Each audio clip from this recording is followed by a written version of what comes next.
B-1B 战略轰炸机大秀肌肉，传递出什么信号？为何这次俄军不敢妄动？敬请关注本节目，了解详情。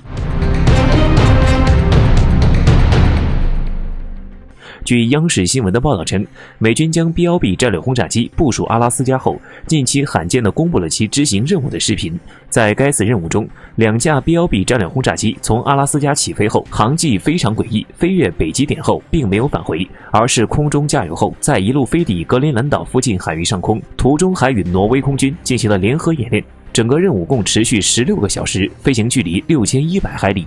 相信很多军迷朋友们都知道，美国 B-1B 枪骑兵战略轰炸机诞生于冷战时期，作为一款超音速远程战略轰炸机。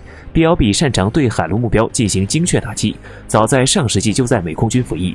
除此以外，B-1B 战略轰炸机还增添了很多新型设计，和同类型战机相比，具备一定的隐身能力。那么此次 B-1B 战略轰炸机不远万里跑到北极大秀肌肉，究竟是想传递出什么信号呢？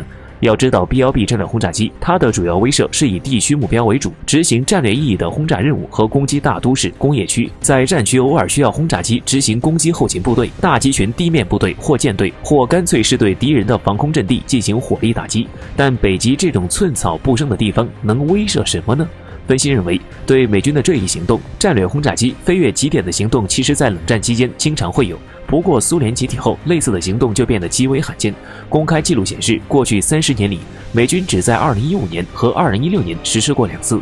参与行动的是 B-52和 B-2。至于为何要飞越极点，美国核问题专家表示，美军轰炸机飞越极点，就是要向俄罗斯发出明确信号。B-1B 经过的每一条飞行途径都指向俄罗斯的一个设施，他们可能是核打击的潜在目标。这种行为对于将北极视为自家禁区的俄罗斯而言，无疑是公开的敌对和挑衅。但为何这次俄军不敢妄动，轻易做出表态呢？实际上，相信俄罗斯对美军这次挑衅行动也是非常的忌惮，但采取了克制行动，没有恶化情况。其实，这种你来我往的空中猫捉老鼠游戏看似十分热闹，但很难有擦枪走火的可能。